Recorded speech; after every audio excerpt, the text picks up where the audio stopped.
Malam ini bisa jadi penentu. Donald Trump akan membuat Iran kembali ke zaman batu jika ultimatumnya tidak dipenuhi, dan sekarang kita, dunia, menunggu eskalasi lebih besar atau jalan damai. Dahsyat itu ya, dewa mabuk, Dewa istilahnya the Stone Age. The Stone Age. Itu hiperbolisme dia yang tipikal. Saya nggak tahu kenapa dari kecil seperti itu menggunakan bahasa. Orang New York kan? Ya, dan juga di Truth Social beberapa. Ya, terakhir dia pakai F word ya. Ini gimana Bang? Kemarin Trump sudah press conference, dia jelasin berbagai macam hal termasuk penyelamatan pilotnya dia itu. Ya. Dan juga ini hari terakhir. Ya, saya kira ini hari yang paling penting saya kira dari sepanjang perang setelah hampir 5 minggu ya. Iya, 38 minggu ya. Saya kira hari ini hari paling penting. Kita akan lihat hari Selasa jam 8 malam waktu Washington DC. Artinya Rabu pagi waktu Jakarta jam 7. Ya. Deadline ya, batas akhir dari negosiasi atau diplomasi ya. Apakah serangan atau konflik dan perang terbatas di Teluk ini menemui atau masuk dalam fase baru, babak baru ya. Penyerangan yang selama ini hanya terbatas kepada penguasa, yaitu pimpinan pemerintahan dan aset-aset militer Garda Revolusi ya yang mengawal pemerintahan teokrasi tersebut. Nah, kalau ternyata negosiasi tidak berhasil sampai besok Rabu pagi jam 7 waktu Jakarta, Selasa jam 8 malam waktu Washington DC, maka Trump mengancam bahwa dieskalasi ke arah fasilitas sipil terutama jembatan dan power plant energi, jadi listrik, pembangkit listrik ya. Jadi eskalasinya ke arah sana, bukan ke arah penduduk atau rakyat atau pusat pemukiman, tetapi fasilitas pendukung sipil yang benar atau salah dianggap oleh Trump sebagai sasaran-sasaran untuk mencapai tujuan-tujuan politiknya. Itu kita akan bicarakan nanti. Tapi kita akan lihat dan kita akan ikuti podcast Freedom hari ini dan besok kita akan lihat apa hasilnya, apa yang terjadi, apakah memang eskalasi terjadi dengan segala macam akibatnya, karena akan mengakibatkan hal yang berantai. Bukan hanya di dalam Iran, tetapi juga di negara tetangga Teluk ya, dan juga punya implikasi penting barangkali bagi ekonomi global. Dampaknya kemana-mana, terutama di Asia dan Indonesia pasti termasuk kan. Ini kita akan bicarakan. Jadi kita ikutin. Mudah-mudahan they come to their senses, baik Trump maupun para pemimpin di Iran menemukan satu formula bagaimana negosiasi ini berakhir dengan gencatan senjata. Ini kan tawaran Trump adalah gencatan senjata nih 45 hari. Jadi belum mengunci perdamaian abadinya gitu ya. Gencatan senjata 45 hari dengan beberapa persyaratan. Kan ini yang sekarang dilakukan dengan interlokutornya, dengan perantaranya Pakistan, Mesir dan Turki. Jadi menteri luar negeri mereka dan pimpinan militer di Pakistan ini setiap jam barangkali mereka telepon-teleponan dengan pimpinan dari Iran dan pimpinan Amerika Serikat, Donald Trump, Marco Rubio. Kalau tim Amerika dipimpin oleh J.D. Vance, wakil presiden. Ya, ini kan Steve Witkoff ikut. Steve Witkoff dan Kushner ikut, tetapi karena the gravity of the situation dan juga mungkin trust ya, karena kan Steve Witkoff dan Jared Kushner kan kemarin waktu di Oman dan di Geneva kan ikut tetapi gagal dalam membangun trust building mechanism lah kira-kira dengan pihak Iran. Nah sekarang makanya J.D. Vance selain pangkatnya lebih tinggi karena wakil presiden, juga barangkali bisa menjadi jembatan yang lebih mulus gitu ya. Tetapi apapun sekarang ini jam-jam penentuan ya. Nah mudah-mudahan sekali lagi ya they come to their senses kan.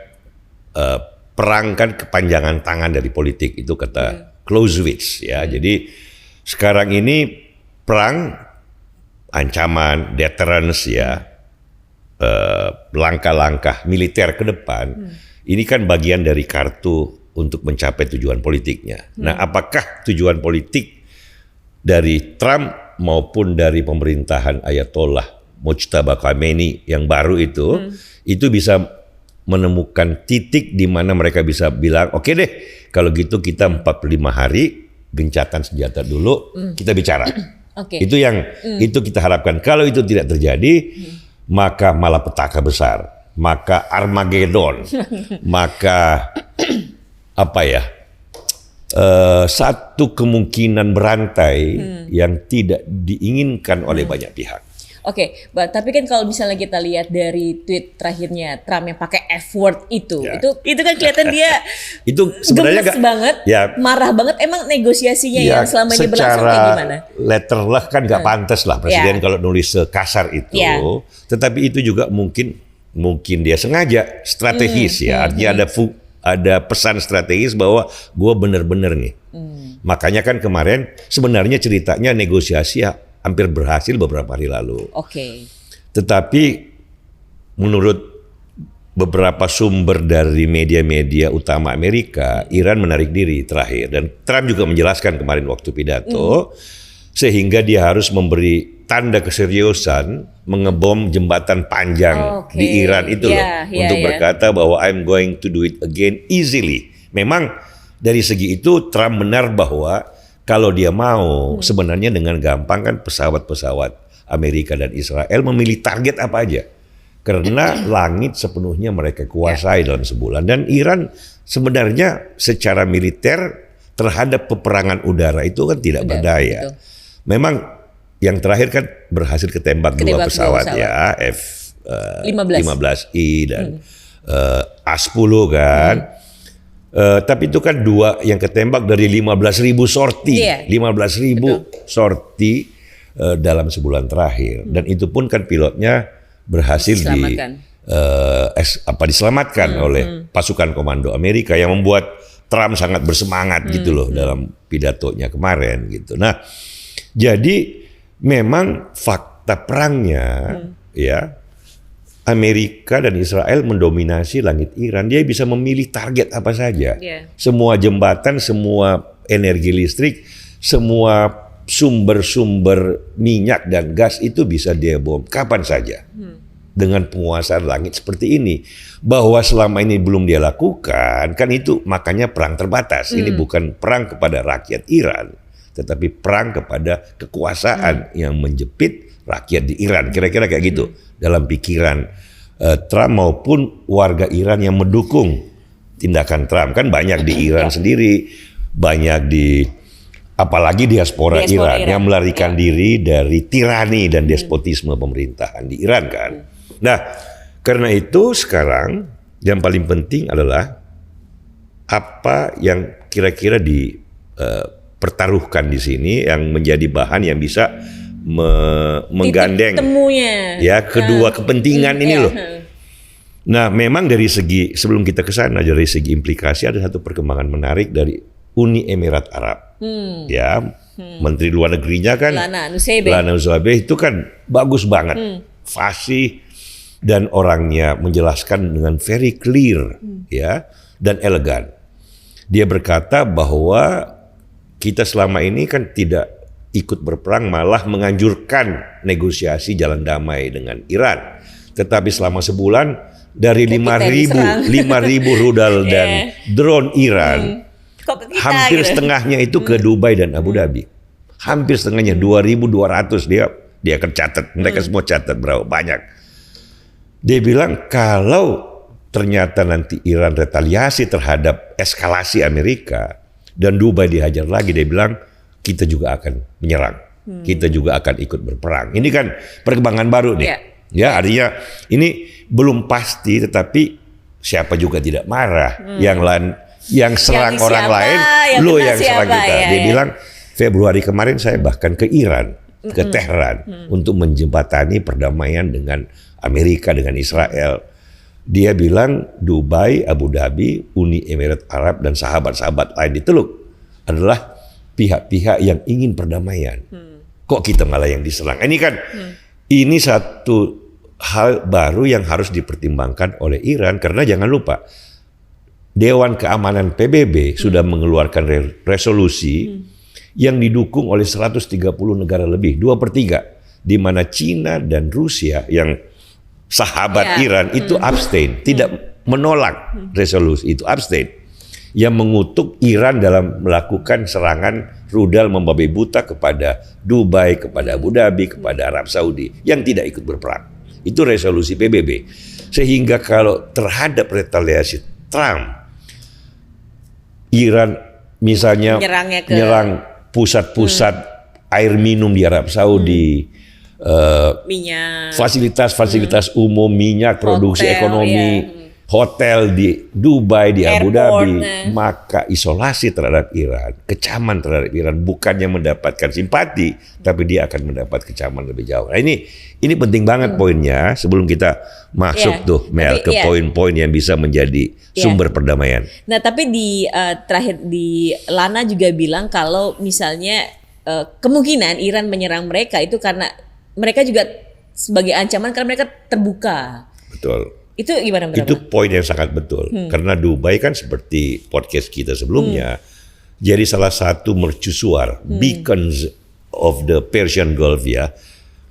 Bukan cuma Dubai, tapi kan ada Abu Dhabi, ada Doha, ada macam-macam Qatar. Ada Bahrain, ya. Itu dia terbuka, dia bilang ada 75.000 imigran Amerika, ada sekian ratus ribu jutaan dari India, Bangladesh, Indonesia, dari Rusia, ada dari Cina, ada. Dia toleran. Dan rupanya dia bilang bahwa mungkin Iran menganggap kami sebagai ide alternatif yang bisa membahayakan sistem mereka yang tertutup dan teokrasi yang dikawal militer. Dia kan bilang bahwa kami membuka diri dengan ekonomi yang maju, sementara coba lihat pemerintah Iran, apa yang mereka lakukan dalam beberapa dekade terakhir terhadap rakyatnya sendiri. Kalau rakyat kami terbuka, bergaul dengan siapa saja, tetapi lihat apa yang pemerintah Iran lakukan. Sehingga seolah-olah kami menjadi ancaman bagi cara mereka mengelola masyarakat mereka sendiri. Itu poin yang sangat bagus. Oke, sebelum kita lanjut ke apa sih poin-poin negosiasi yang dibahas Amerika dan Iran hari ini loh, hari terakhir yang bisa dibilang. Saya mau ingatkan lagi kepada teman-teman Freedom bahwa Perpustakaan Umum Freedom Institute di Wisma Bakri 1 Jalan HR Rasuna Said, Kuningan, Jakarta Selatan terbuka untuk Anda untuk yang mau menggali informasi-informasi tentang atau pengetahuan lah tentang menambah perspektif, mencari cara berpikir lain dari media mainstream. Nah, the other side of the coin. The other side of the coin. Silakan berkunjung ke sana, tempatnya asik, nyaman, koleksi bukunya lengkap, up to date, dan yang paling penting gratis. Bisa bikin konten juga, Nel. Bisa bikin konten. Instagramable ya, Cok ya namanya ya, Cok. Instagramable. Mantap. Oke, lanjut Bang. Ya. Kalau di pidatonya Trump kemarin sudah tidak tersirat lagi soal regime change. Ya. Tidak tersirat lagi unconditional surrender. Yes. Sebenarnya itu dua poin penting tuh. Ya. Yang awalnya kan selalu kalau dia bilang regime change kan. Sekarang dia ubah bahwa sebenarnya sudah terjadi regime change. Ya kan, sudah dua lapis kepemimpinan dia eliminasi gitu kan, sehingga dan dia bilang bahwa yang baru ini ternyata bisa dia omong. Ya maksudnya ini si Ghalibaf sama yang terutama sekarang ternyata yang mimpin itu adalah Jenderal Fahidi. Oh, ketua kepala IRGC-nya, gardanya. Kepala IRGC kan triumvirat nih yang baru ini ya. Ghalibaf, Fahidi yang paling tinggi karena panglimanya. Ghalibaf satu lagi baru terbunuh ternyata oleh Majid Kademi. Majid Kademi kan tiga ini yang paling berkuasa, kepala intelijen Garda Revolusi kemarin ternyata kena rudalnya dari Israel gitu loh. Nah, jadi Trump bilang bahwa regime change sudah terjadi sehingga dia tidak lagi menjadikan itu sebagai satu bagian dari tuntutan negosiasi ya. Nah, yang juga penting kan yang tadi Amel bilang unconditional surrender. Ingat kan awal-awal kan dia minta karena dia begitu yakinnya dengan gampang mengganti pemerintahan dengan serangan udara. Ternyata kan nggak bisa, sehingga dia lebih realistik dalam permintaan. Jadi bukan lagi unconditional surrender yang nggak mungkin, tetapi tinggal dua yang fundamental. Dan saya kira ini bisa dipertemukan lah kira-kira ya, kalau memang nanti pemerintahan Iran, Fahidi itu dan teman-temannya bisa, karena kata Trump ini masalahnya dengan negosiasi sekarang, pemerintahan Iran pun sulit berkomunikasi antara diri mereka sendiri. Karena ini kan Dewan Keamanannya setelah kematian Ali Larijani, ya itu kan ya kita nggak tahu, power struggle kan pasti terjadi di mana-mana. Perang atau nggak perang, Iran atau Amerika, namanya power, kekuasaan di pusatnya itu selalu ada faksi, selalu ada Game of Thrones, ya. Nah ini yang barangkali salah satu handicap untuk berunding, tapi kan situasi sangat mendesak.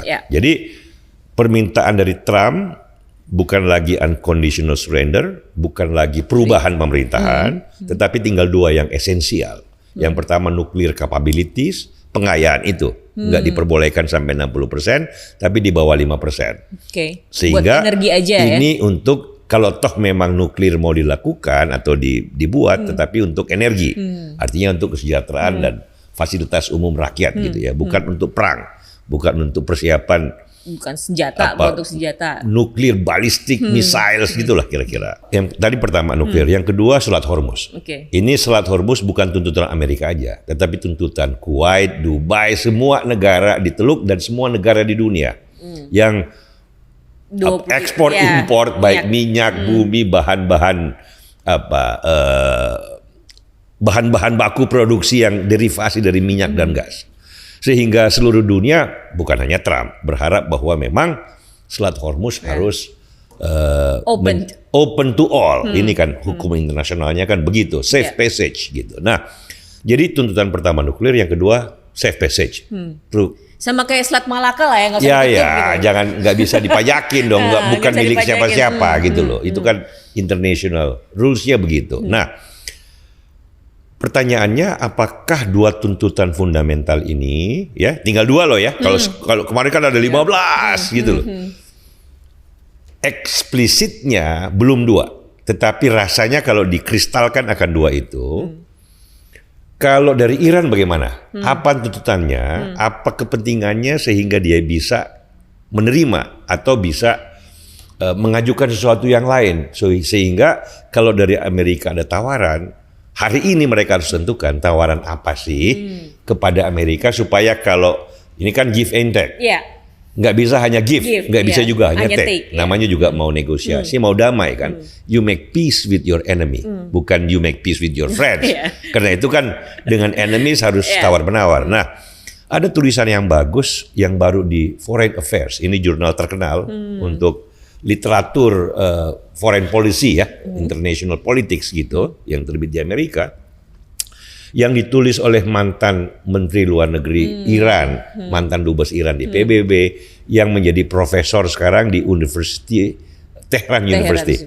Ya, siapa namanya? Javad Sharif. Tulisannya bagus banget. Ya, boleh nggak setuju isinya, tapi saya juga surprise bahwa bekas Menteri Luar Negeri nulis Iran ya, yang masih profesor di Tehran menulis di Foreign Affairs. Berarti dia menulis dalam situasi perang nih, di Tehran ya. Mungkin juga sebagai isyarat kepada Amerika bahwa kalau begini formulasinya, barangkali pemerintahan baru Iran bisa terima. Ya, intinya adalah kalau memang nuklir tuntutannya, memang Iran sebaiknya menerima tuntutan internasional. Kan bukan cuma Amerika yang tidak pengen. Semua. Iya kan, PBB juga begitu gitu loh. Negara besar yang lain juga begitu. Nggak mau Iran punya nuklir di wilayah yang, ini kan wilayah yang bergolak 100 tahun lebih, masalah Israel Palestina belum selesai, masalah Suriah baru selesai, ada masalah Yaman, ada masalah Lebanon. Dia bilang bahwa udah memang itu realistik kalau Iran oke lah negosiasi bagaimana pengayaan itu pada akhirnya memenuhi standar hanya untuk nuklir bagi energi. Ya. Kalau Selat Hormuz ya masuk akal. Karena nggak realistik juga Iran bertahan bahwa itu adalah kedaulatan Iran semata kan juga. Dari awalnya juga nggak begitu gitu loh. Ini kan hanya karena dampak perang aja. Tetapi yang paling penting, Iran harus bisa meminta penghapusan sanksi ekonomi dan embargo ekonomi yang dipimpin Amerika nih, yang kemarin kita bicarakan puluhan tahun kan sejak awal waktu kedutaan Amerika didudukin, diplomatnya disandera setahun lebih pada saat revolusi tahun 1979 oleh Khomeini kan perkara 47 tahun ke bawah terus. Dengan perkembangan misail yang dibuat, dengan perkembangan program nuklir Iran, jadi ke bawah 47 tahun. Nah, kata mantan Menlu ini yang sangat bagus menulis, bahwa itu juga diselesaikan aja deh, sejarah 47 tahun yang hapus kelam. Sanksinya. Hapus sejarah kelamnya, hapus juga sanksinya. Gitu loh, sehingga Iran bisa menjadi negara normal. Ya, dia tidak bilang tentang perubahan struktur pemerintahan nih, struktur teokrasi yang dipimpin dikawal oleh bedil, oleh Garda Revolusi. Ini yang barangkali kaum imigran Iran di Amerika, di Eropa, atau kaum rakyat Iran yang berharap ada perubahan rezim harus bersabar. Memang nggak bisa semua kan. Yang penting kalau mau mencegah sesuatu yang sangat buruk dulu, yaitu dengan gencatan senjata, ya harus take and give. Tidak bisa semua poin harus tercover. Jadi memang kalau ide ini bagus dari pengertian dia realistik, ya bisa menjadi jalan tengah supaya tidak terjadi eskalasi besok pagi jam 7 pagi nih waktu Jakarta. Supaya rakyat Iran bisa tenang, bernafas lega. Oke, untuk sementara status quo pemerintahan, tetapi dengan membuka ekonomi, dengan tidak bisa sehari 2 hari, tetapi menormalkan hubungan dengan Amerika, sehingga sanksi bisa dihilangkan, Iran bisa melangkah ke sejarah baru yang tidak lagi terlalu kelam. Memang pertanyaannya, sampai kapan teokrasi dan bedil Garda Revolusi bisa memerintah. Karena belum tentu rakyatnya mau loh ini. Setelah perang, mereka yang kemarin demo Desember Januari jutaan itu, dan yang terbunuh 20.000, 10.000, 40.000 oleh Garda Revolusi dan pasukan Basijnya, itu belum tentu terima setelah perang. Begitu normal hubungan, belum tentu mereka nggak demo lagi. Tapi itu kan biarkan sejarah in the making.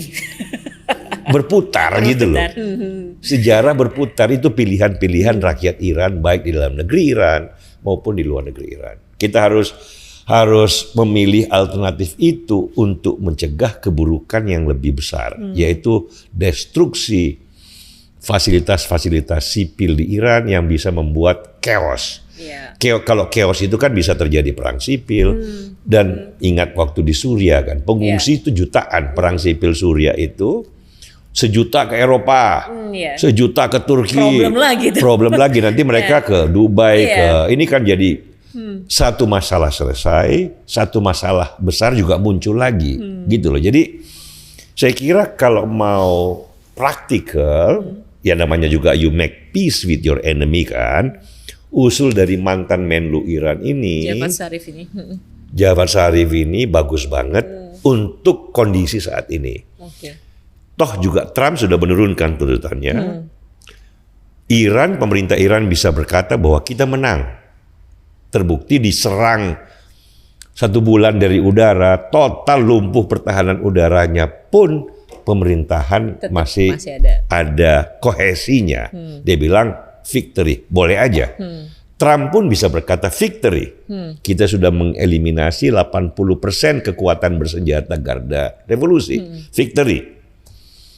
Dan Iran setuju untuk tidak lagi memiliki pengayaan nuklir ya. Ini uranium 60% kan ke 90% itu kan tinggal beberapa minggu atau bulan lagi gitu. Selebihnya kan teknis, bagaimana PBB dengan organnya mengawasi proses kalau terjadi gencatan senjata. Kalau terjadi gencatan senjata, bagaimana mengawasi denuklirisasi Iran. Bagaimana Selat Hormuz dikelola bersama, sebagaimana yang sebelumnya kan. Nah, ini kan 45 hari kalau gencatan senjata. Bisa disepakati prinsip-prinsip dasarnya, setelah 45 hari tanda tangan deh tuh. Normalisasi ekonomi Iran, ini kemenangan buat Iran dalam pengertian bahwa ekonomi Iran yang punya potensi yang begitu besar, punya sumber daya alam kedua atau ketiga terbesar di dunia loh, minyak dan gasnya. Dia bisa maju cepat karena pendidikannya bagus, sejarahnya ini kan civilization yang panjang ke belakang gitu loh, dengan sumber daya, dengan kebudayaan yang panjang. Karena itu mudah-mudahan para pemimpin, ya nggak tahu apakah Mujtaba Khamenei masih bisa berfungsi sebagai pemimpin ya, atau cuma menjadi boneka dari Garda Revolusi. Tetapi pimpinan Garda Revolusi ini siapapun dia, Fahidi kek, Galibaf kek, atau pengganti yang barusan meninggal juga gitu, itu bisa melihat masa depan yang lebih baik. Jangan cuma dendam ke belakang. Karena ini pilihan harus move on terhadap yang tadi kan usul mantan Menlu ini kan benar. 47 tahun sejarah konfrontasi dengan Amerika sebaiknya kita kubur aja. Jadi masa lalu bersama yang kita kenang dengan pahit, tapi jangan menjadi warna hubungan kita ke depan. Itu is a very good point. Ya, bagus. Dan saya kira rakyat Amerika pun akan tepuk tangan bahwa malapetaka yang lebih besar bisa dihindari. Kan orang seperti Paul Krugman, pemenang Nobel Ekonomi, saya kagum pada Paul Krugman sebagai ekonom ya. Tapi kan pendapat politiknya mungkin karena lagi emosi sama dengan Trump, kan marah gitu. Dia bilang kalau bisa tentara Amerika jangan patuh pada perintah Trump. Disuruh serang bilang jangan mau serang gitu loh. Nah, itu kan luapan kemarahan dan protes gitu. Dan sudah sampai segitu kan. Ini memang Paul Krugman kan Demokrat. Dia Trump ngomong kasar apa enggak, dia pasti anti Trump. Trump serang Iran apa enggak serang Iran, pasti dia anti Trump gitu loh. Jadi tetapi itu kan warna. Tetapi orang seperti Paul Krugman pun kalau tidak terjadi peperangan dengan eskalasi yang lebih jauh kan pasti tepuk tangan juga. Menghindari keburukan yang lebih besar. Podcast Freedom juga akan ikut merayakan perdamaian. Walaupun dengan catatan bahwa mudah-mudahan rakyat Iran bisa menerima dan melangkah ke depan, pelan-pelan rezim teokrasi militernya berubah menjadi lebih lembut, menjadi lebih realistik. Ya kira-kira trajektori Dubai mendekati, kalau tidak persis sama, karena Dubai memang bagus banget. Kalau tidak persis sama, minimal arahnya ke arah yang lebih terbuka, lebih moderat, lebih realistik, bersahabat dengan dunia. Arab Saudi aja kan, coba dengan pimpinan muda yang baru, putra mahkota kan mengubah Arab Saudi.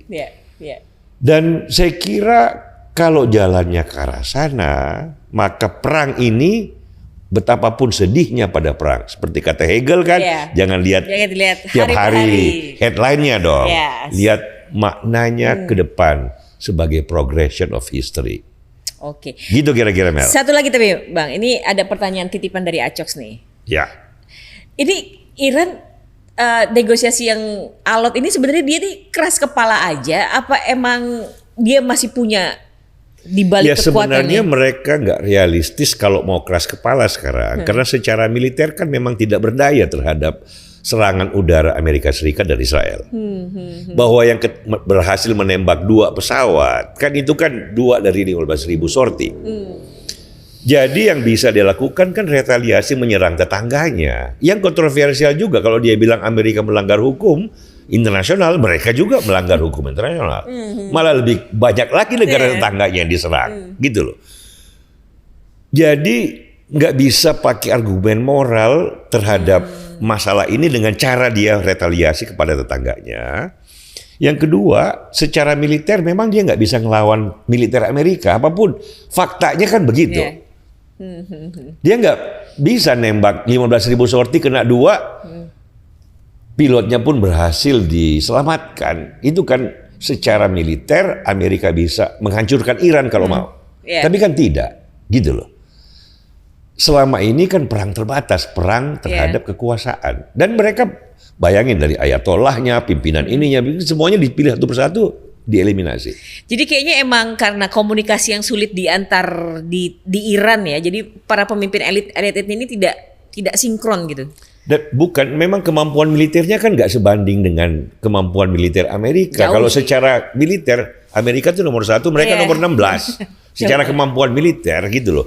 Hanya karena ya tadi kan kalau diskusi panjangnya kita persepsi tentang kekuatan yang keliru, persepsi tentang kedaulatan yang keliru, persepsi terhadap Amerika yang keliru, maka mereka belligerent selama ini gitu loh. Tetapi kan kita bahas bahwa sejarahnya itu sebenarnya nyala-nyalain Amerika itu gak bener kalau mulai dari zaman Shah, Presiden Carter gitu loh.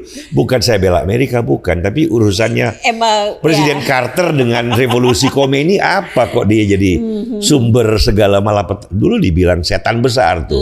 Amerika di bawah Carter gara-gara bantu orang sakit. Gara-gara dia bantu temennya Shah ini yang sudah jadi exile, pengungsi dan sakit kanker leukemia dari Meksiko, dia terima di rumah sakit di New York, diminta dipulangkan oleh rezim Khomeini. Dia bilang nggak bisa, ini kan kamu udah menang, ini orang sakit sahabat lama saya.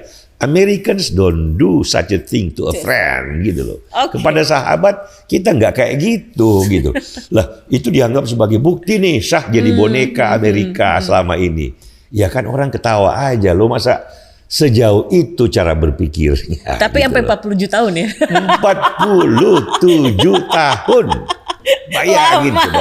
Untuk sebab-sebab, untuk di Carter kan orang Georgia, petani kacang yang tidak punya ambisi geopolitik. Presiden Amerika dari Partai Demokrat, dia bingung apa yang terjadi di Iran. Dia pernah mengunjungi Iran tahun 77, salaman sama Shah. Oh ini teman kita nih gitu loh. Tapi kan itu segitu aja. Dianggap dialah yang memperalat Shah, ya kan, dengan segala macam penindasan dari superpower gitu loh. Kejauhan. Carter cuma mau nolong orang yang sakit leukemia gitu, berobat di New York, yang sudah juga terbuang dari kekuasaan gitu. Nah, ini bagusnya Menlu tadi, Menlu di Teheran. Lupakan deh yang gitu-gituan. Udah deh, kita gak usah cari siapa salah, siapa benar. Kadang-kadang sejarah kan dimulai oleh hal-hal kecil gitu. Udah deh, lupain aja. Kita melangkah ke depan. Babak baru, gencatan senjata, perdamaian, Iran melangkah ke depan.